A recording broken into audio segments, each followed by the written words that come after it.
Good morning. Happy Friday morning to everybody. You are now on video one. We're changing it up again. We're going to start with Harry and Meghan instead of with the royal family. There's a problem with Lemonada, with the new podcast series. I mean, it's literally become a joke. You're going to want to watch this. Let's jump in. Let's get there. Let's go. So let me start by giving you a quick rundown. We know that they had this very lucrative contract, and after 912 days, it was canceled.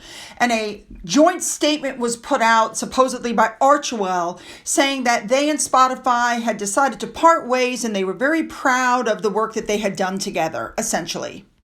It came out that the contract was worth $20 million, that they only got $2 to $3 million total before it was canceled because they did not meet productivity. They did not meet the benchmarks that had been set for them. Even though Spotify built her a studio in her house, there were 13 different producers. Come to find out, other people had done the interviews and they simply dubbed her in over them. They did everything possible to get this out. I think part of the problem is she had guests on, and then 98% of the talking was always her. She always turned everything back to her. She never let the guests really talk. If her podcast had done well, if she was bringing in viewers, if they were creating fabulous content, Spotify probably would have fought to keep them. Not only would they not let them go, but they probably would have upped their pay. Okay, so let's look now at some of the other controversies that came out.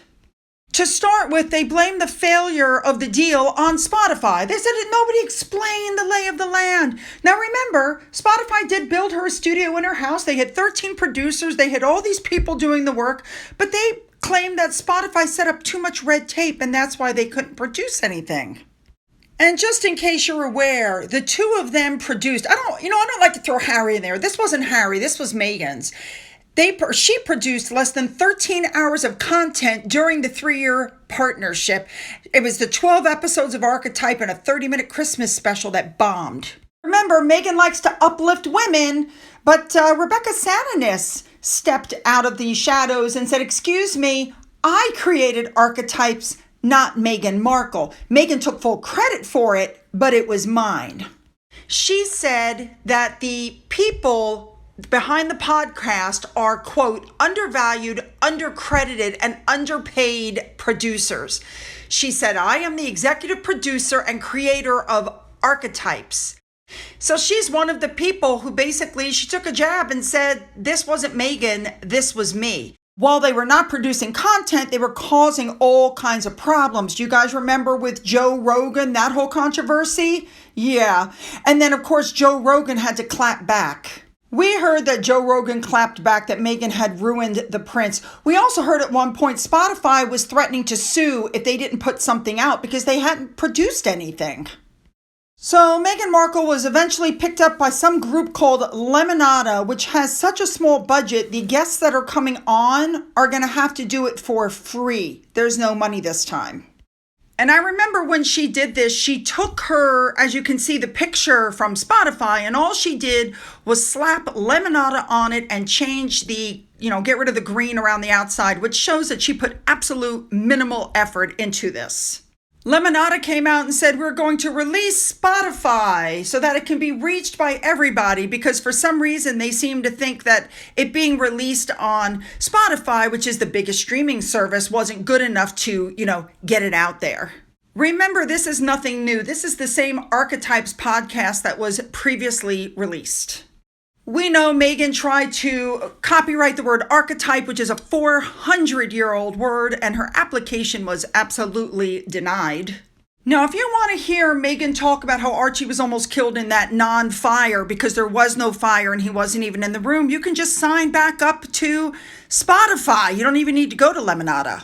Now, just as a reminder, Bill Simmons, who is one of the Spotify CEOs, called them effing grifters, and he said some interesting things about his discussion with Harry.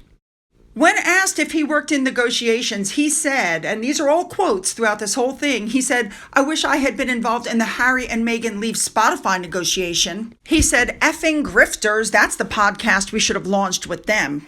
He said, "I have to get drunk one night and talk about the Zoom I had with Harry to try to help him with a podcast idea." He said, "It's one of my best stories."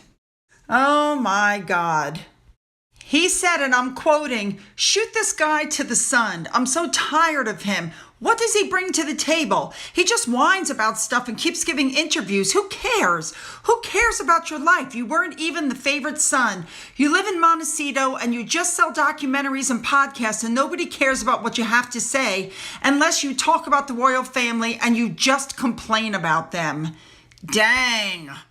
Well, now, dang. We know that in February, amidst great fanfare, we heard she signed this deal with Lemonada, which is a female-founded company that makes life suck less. But it appears that this podcast company is struggling to get her off the starting blocks once again. And now it's being reported that they're not expecting any work this year in 2024, that the relaunch of her podcast is being pushed back to 2025.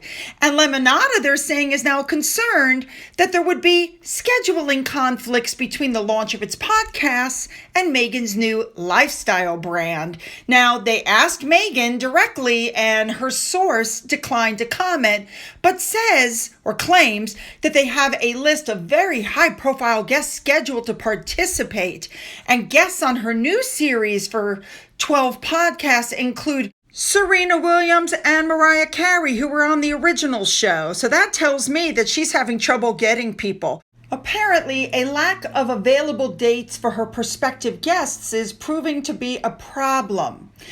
So they can't get anybody, to commit. And there is not a lot of money on the line, or there would be pressure and bigger expectations for Meghan to get the podcast out, like there was with Spotify. There was a countdown clock with Spotify, but that's not happening with Lemonada.